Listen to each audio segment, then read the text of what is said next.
The other thing a woman doesn't want, and no men really want to have around either, is a man who's actually weak and unskilled, who pretends to be moral and kind, not only to cozy up to women, but also to parade his weakness as moral virtue. You know, I'm not the mean guy, I'm not the bad guy. Well, the reason for that is you're too goddamn weak to manage that. And instead of just admitting that forthrightly and doing something about it, you parade it as a moral virtue. When a man wants to get married, he's only getting married truly for one reason. Because let me be honest with you women, the men can work and provide for themselves. He does not necessarily need you to cook, clean, and have sex, because he can get sex from multiple women. They're giving it out. A lot of them can cook and clean. Their mother taught them, or they can pay someone to get it. The culture is telling them, do not get married. So why would a man go past what the culture is telling him and choose to have a wife? Because with a wife, you can now have love, you can now have nurturing, you can have support, you can have affection. This is what he can't get from a roommate. So if that is not what you're leading with in your relationships with men, is love, support, nurturing, and respect, this is why your husband is now pulling away, because in the beginning you gave him those things. But as you got into the relationship, you got bitter, you got resentful, you start seeing his flaws, start counting that against him, you start measuring him against other men, and now you're pulling back on the love, the affection, and the nurture. I look at women as tape, okay? And what I mean by this is that when you take a piece of tape, right? And from the beginning, you take it off the roll and you put it on the table. It's very sticky, right? The first time you attach it on. But then when you pull it off and put it back on again, it becomes less and less sticky the more times you do that.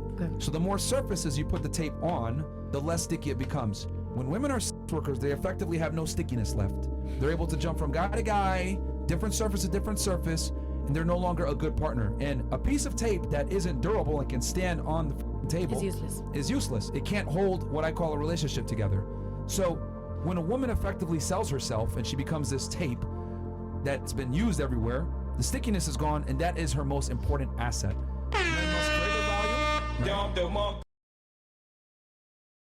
This girl at work said something to me the other day, and I can't get it out of my head. Heard a baby around her. I was like, oh God, that's free birth control for me. And she's like, oh, that makes me think of my little baby. And I was like, yeah, I'm too selfish. I don't want kids. I have a dog. That's enough for me. A couple of days later, she's like, so you don't want kids, but you have a dog. Do you have a boyfriend or anything? And I was like, no, I've never had a boyfriend. She was like, how old are you? And I said, 27. She's like, and you've never had a boyfriend? And I never really cared. But there's something about her saying that really hit me this time, because I've never been on even 2 dates with the same person. Even guys I've talked to or hooked up with, they'll slowly stop talking to me, and then I find out they have a girlfriend, or they get into a new relationship a week later. And when I was younger and I didn't have a boyfriend or a girlfriend, I'd be like, it's because I'm fat. I used to weigh 320 pounds. I lost 160 pounds. It's not like I'm being hit up every day, every week, even every month with people in my DMs or messaging me on Snapchat trying to get with me. It's no one hits me up. It's not even I'm being selective with who I'm picking and turning people away. It's just people aren't coming up to me, and I don't understand. Not I have an issue with people wanting to hook up with me, but if it tries to go a step further, they're absolutely not, no. I don't want to just hook up with random people that I don't know, so I'll tell people that I don't want to hook up with them until I know them, and then they're like, well, you're a prude. I'm I literally can't win. Why it's hitting me so hard this time is the fact that she had the audacity to ask, by choice? And I just sit there and I'm like, no, it's not by choice. When I was younger, I was like, oh, it's because I'm fat. Oh, it's because I'm fat. Once I lose weight, I'll have no problem. And now that I'm not fat, I'm just what is it? What is the reason? So now I'm gonna finish my energy drink and hit the gym until I can't feel my emotions anymore. Maybe that's the reason.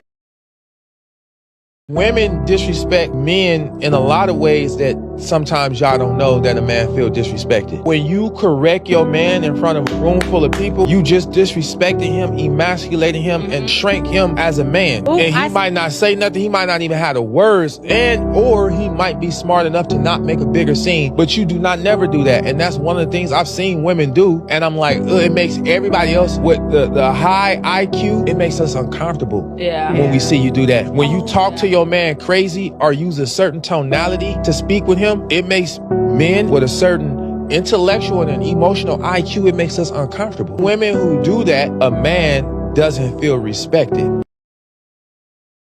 Men are not intimidated because you make money, sis. They're not intimidated.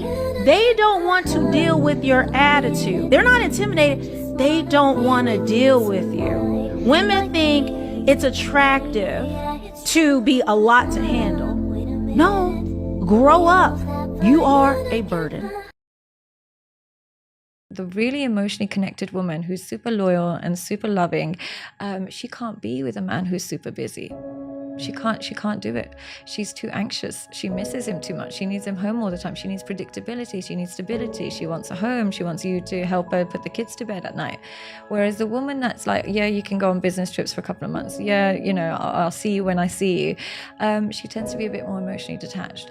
So what happens is that man ends up not having his emotional needs met at work, and sometimes they can be missed at home as well.